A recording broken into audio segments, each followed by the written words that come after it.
సీమ thermal power plant RTPP RTPP ఇక్కడ ఉంది. జగదీష్ రెడ్డి గారు ఎగ్జాక్ట్లీ ఇక్కడే క్వశ్చన్ ఏంటంటే మీరు ఉద్యమకాలంలో ఉన్నప్పుడు వీటీపీఎస్ పెడుతున్నప్పుడు అబ్జెక్షన్ చేశారు. ఎక్కడైతే బొగ్గు గనులు ఉన్నాయో అక్కడ పెట్టకుండా వీటీపీఎస్ ఎందుకు పెడుతున్నారని ఆ రోజు మాట్లాడిన పరిస్థితి. ఇవాళ మీరు దానికి భిన్నంగా కృష్ణానది పరివాహక ప్రాంతంలో ఎక్కడ కూడా బొగ్గు నిల్వలు లేవు. అలాంటి ప్లేస్లో దామచర్ల ఎందుకు సెలెక్ట్ చేయాల్సి వచ్చింది? నాట్ ఓన్లీ కృష్ణానది ప్రాంతం దామరచర్ల, ఈ దేశంలో ఈ ప్రపంచంలో గత 15-20 సంవత్సరాలుగా మనం వింటున్నమాట, అభివృద్ధి అనేది సమగ్రంగా లేకపోతే, అన్ని ప్రాంతాల్లో లేకపోతే ఉద్యమాలు వస్తున్నాయి, దేశాలు విడిపోతున్నాయి, రాష్ట్రాలు విడిపోతున్నాయి. కాబట్టి ఆ ఉన్న రాష్ట్రం కావచ్చు, ఉన్న దేశం కావచ్చు, అన్ని ప్రాంతాలలో అభివృద్ధి చేయడం అనేది అవసరం ఇప్పుడు అనేది వచ్చింది మనకు తెలుసు. అసలు తెలంగాణ ఏర్పడిందే గట్ల మీకు తెలుసు, తెలంగాణ బేసే అది. ఈ పరిస్థితులలో నల్గొండ జిల్లా మంత్రిగా, వెనుకబడ్డ జిల్లా మంత్రిగా నేను రిక్వెస్ట్ చేసిన కేసీఆర్ గారు. అప్పటికే నేను రిక్వెస్ట్ చేయడం కంటే ముందే కేసీఆర్ గారు మహబూబ్నగర్ జిల్లాలో పెడదామని ఆలోచన చేశారు.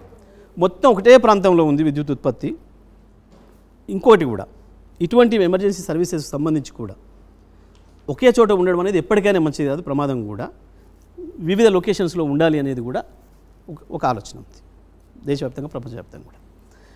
నాకంటే ముందు నేను విద్యుత్ మంత్రిగా లేనప్పటికీ కేసీఆర్ గారు మాట్లాడుతూ, అధికారులందరితో మాట్లాడుతూ, ఇది మొత్తం ఇటే అవుతుందా, ఇటు సౌత్ తెలంగాణ కూడా కొంత తీసుకురావాలి, లైట్ తీసుకురావాలి, ఏదో ఒకటి పెట్టాలి మనం అక్కడ అని చెప్పి, విద్యుత్తు ప్రధానమైనది, అవసరమైంది కాబట్టి ఒక 4000 మెగావాట్ల విద్యుత్తును ఉత్పత్తి చేయడానికి మహబూబ్నగర్ జిల్లాలో ఎక్కడైనా భూమి ఉందేమో, ప్రభుత్వ భూమి ఉందేమో అందుబాటులో చూడండి అని చెప్పి ఆ జిల్లా నాయకులతో మాట్లాడి జిల్లా కలెక్టర్కి ఫోన్ చేసి చెప్పాను. అప్పుడు నేను విద్యాశాఖ మంత్రిగా ఉన్నాను. చెప్తే వారు మంచి సార్, ఇక్కడ ఏదో గద్వాల ప్రాంతంలో పైన ఉంది, ఒకసారి చూసి చెప్తామని చెప్పారు. అయిపోయింది అది. ఆ తర్వాత ఒక 3-4 నెలల తర్వాత నేను విద్యుత్ శాఖ మంత్రి అయ్యాను. మళ్ళీ సడన్గా ఒక రోజు కేసీఆర్ గారు ఆ జిల్లా కలెక్టర్కి ఫోన్ చేసిండ్రు. ఏమైంది, భూమి ఎంతవరకు వచ్చింది పవర్ ప్లాంట్ది అని చెప్తే, వారుండి సార్ అది ప్రభుత్వ భూమి ఉంది కానీ మొత్తం పేదలు ఉన్నారు, వేలాది మంది, ఇక ఆడ తీసుకోవడం కష్టం సార్, అది కొంతనేమో అసైన్మెంట్ చేసింది ప్రభుత్వం, కొంతమంది ఏమో అసైన్ చేయకపోయినా ఆక్యుపేషన్ చేసుకొని ఉంటున్నారు, వేలాది మందిని నిర్వాసితులను చేయడం కష్టమవుతుంది, వీలు లేదు సార్ అని చెప్పి. ఎందుకు, ఒక పవర్ ప్లాంట్ నిర్మాణం చేయాలంటే మొట్టమొదటిగా ఉండాల్సింది భూమి ఒకటి. ఈ రోజుల్లో ఏంటంటే ప్రభుత్వ భూమి ఉంటే బెస్ట్, ప్రైవేట్ భూములు తీసుకోవడం కష్టం, ధరలు కూడా పెరిగినాయి, ప్రజల్లో కూడా ఇవ్వడానికి ఇష్టపడరు. ప్రభుత్వ భూమి అందుబాటులో ఉంటే మొదటిది. రెండవది నీళ్లు, ప్రధానమైంది విద్యుత్ ఉత్పత్తికి. మూడవది రోడ్డు సౌకర్యం, రైలు సౌకర్యం, ఎందుకు, బొగ్గు ట్రాన్స్పోర్ట్ చేయడానికి. ఇంకా వీలైతే దాంట్లో ఇప్పుడు ఇంటర్నేషనల్ దిగుమతి చేసుకున్న బొగ్గే వాడాలని కేంద్ర ప్రభుత్వం ఒక నిబంధన కూడా తెచ్చింది అప్పుడే. మరి ఇది పోర్ట్లకు కూడా దగ్గర ఉండేటట్టు ఉండాలి.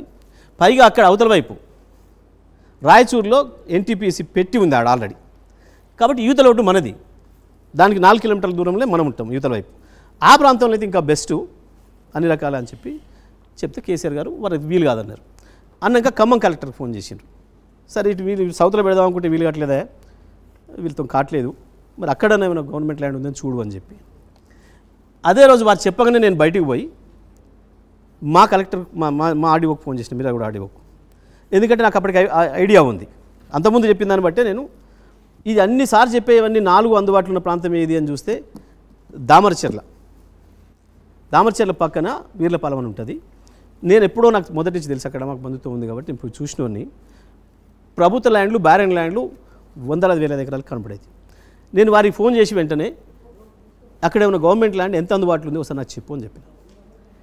అంటే ఆయన వెంటనే తెలుసుకొని, అప్పటికే ఆయనకు ముందు పూర్తిగా అవగాహన ఉంది కాబట్టి, సార్ గవర్నమెంట్ ల్యాండ్ కొంచెమే ఉంది, 500-600 ఎకరాలే ఉంది, కానీ ఇక్కడ ఫారెస్ట్ ల్యాండ్ అని ఉంది కానీ అక్కడ చెట్టు లేదు, ఫారెస్ట్ ల్యాండ్ మాత్రం 4-5 వేల ఎకరాలైనా ఉంది సార్ అని చెప్పాను. నేను నవ్వుకుంటూ లోపలికి వచ్చిన.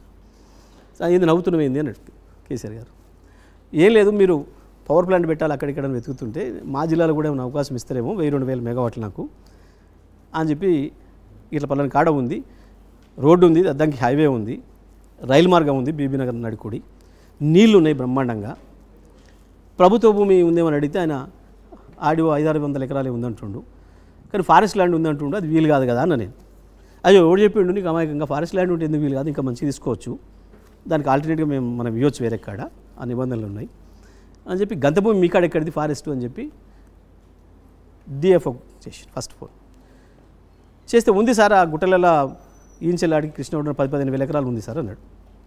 అనగానే ఇది సరే ఇది ఎలానట్టుంది అని చెప్పి ఎంఆర్ఓకి చేసిండు డైరెక్ట్గా. ఏ ముఖ్యమంత్రి కూడా అయితే సిఎస్ లేదా సెక్రటరీ ఎప్పుడో కొన్ని సందర్భాలు కలెక్టర్ తప్ప అంత కింది స్థాయి మాట్లాడరు. కానీ ఆ యాంగ్జైటీలో నేను చెప్పినని చెప్పి ఎంఆర్ఓకి చేసి మీ దగ్గర ఫారెస్ట్ ల్యాండ్ ఉందా ఎంత ఉందా అని అడిగాను. మీ మంత్రి ఏదో చెప్తున్నాడు ఎంత ఉంది అంటే, సార్ ఫారెస్ట్ ల్యాండ్ నా మండలంలో 4,000 ఎకరాలు ఉంటుంది, దాన్ని ఆనుకొని కూడా పక్క మండలంలో ఇంకొక 5-6 వేల ఎకరాలు ఉంది సార్ అన్నాడు. పక్క మండలం ఎంఆర్ఓకి కూడా చేసి ఆయన కూడా చెప్పి అరే ఇదేదో మంచిగా ఉంది కదా పోదాంపా అని చెప్పి అప్పుడే నిమిషంలో చెప్పి తెల్లవారి 2 హెలికాప్టర్లు తీసుకొని పోయి చూసి వచ్చినాం. చూస్తున్నప్పుడు కొంచెం ఇది రిజిస్టర్ కానివ్వండి ప్రజలకి, పైన తిరుగుతున్నప్పుడు సార్ అన్నమాట మీ అదృశ్యం పండిందా నల్గొండ జిల్లాది, ఇది పేరుకేం అడవి ల్యాండ్ అని ఇచ్చారు 10-15 వేల ఎకరాలు, ఇలా ఉరిపెట్టుకొని చచ్చిపోదామని ఒక చెట్టు లేదు, అంత ఎత్తు చెట్టే లేదు ఇది అని చెప్పేసి పైన నాతో జోక్ మాట్లాడి రాగానే తీర్మానం చేశారు. ఇది ఓకే ఒక విషయం. ఇది ఒక విషయం. ఏం జరిగింది, టాక్స్ జరిగాయని మీరు వివరిస్తున్నారు. ఇది ఒక విషయం. వాస్తవాలు తెలవాలి కదా. అయిన తర్వాత ఇవాళ ఆర్టీపీపీ బొగ్గు పోయేది సింగరేణి నుంచి, ఆర్టీపీపీకి బొగ్గు పోయేది సింగరేణి నుంచి. దామరచర్ల దాటిన తర్వాత ఇంకా 2 దూరం ఉంటుంది. ఇవాళ మనకి ఇస్తున్న బొగ్గు, ఇవాళ వీటీపీపీకి ఇస్తున్న బొగ్గు ఎక్కడి నుంచి? ఒరిస్సా నుంచి. ఏది మనది? బోంగ, సింగరేణి పోంగ. మొత్తం భారతదేశం ఇక్కడ ప్రశ్న పొరుగు రాష్ట్రాలది కాదు, తెలంగాణ ఖజానా మీద భారం పడేలా అన్నట్టు నిర్ణయం ఉన్నదా లేదా? ఇప్పుడు ఆంధ్రప్రదేశ్ 100% కాదు. వెనుకబడ్డ ప్రాంతాన్ని అభివృద్ధి చేయడం అనేది ప్రభుత్వాల బాధ్యత. పైగా ఒకే చోట అన్నీ కూడా కేంద్రీకరించడం కూడా కరెక్ట్ కాదు. అది కూడా డిఫరెంట్ ఏరియాలో పెట్టడం అనేది కూడా అవసరం, అన్ని వైపులో పెట్టడం అనేది కూడా అవసరం. ఆ మాటకు వస్తే వరంగల్ కూడా బ్రహ్మాండంగా డెవలప్ చేసినాం. టెక్స్టైల్ పార్క్ వరంగల్ పెట్టినాం. మరి వరంగల్లో ఎందుకు పెట్టాలి? పత్తి నల్గొండ కూడా అవుతుంది అని నల్గొండలో పంచాయతీ చేస్తే, లేదు మా ఆదిలాబాద్లో పెట్టాలి, మాగడ పత్తి పండుతుంది ఆడేందుకు పెట్టాలి ప్రభుత్వం చేస్తే దానికి ఏమైనా ఆన్సర్ ఉంటుందా? ఎక్కడైనా ఒక ప్రభుత్వం ఒక మంచి ఉద్దేశంతో ఒక ప్రాంతంలో లైట్ తేవడం కొరకు ఇవాళ ఎందుకు రామగుండం అంతగా లేచింది? ఒక అభివృద్ధి కార్యక్రమం ఉండబట్టే కదా.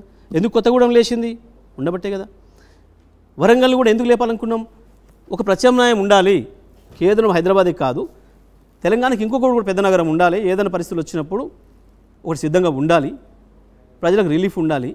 దీని మీదనే ప్రజలు పడితే వేరే రకాల సమస్యలు వస్తాయి అనేది ఒక విజ్ఞత ఉన్న ప్రభుత్వాలు, విజన్ ఉన్న ప్రభుత్వాలు చేసే ఆలోచన. దాంట్లో భాగంగా నేను చెప్తున్నా, మేము నల్లగొండ జిల్లా రూపురేఖలు మారిపోతాయి దాంతో. ఇవాళ మిర్యాలగూడ ప్రాంతంలో పెరిగిపోయింది, అభివృద్ధి లేచింది.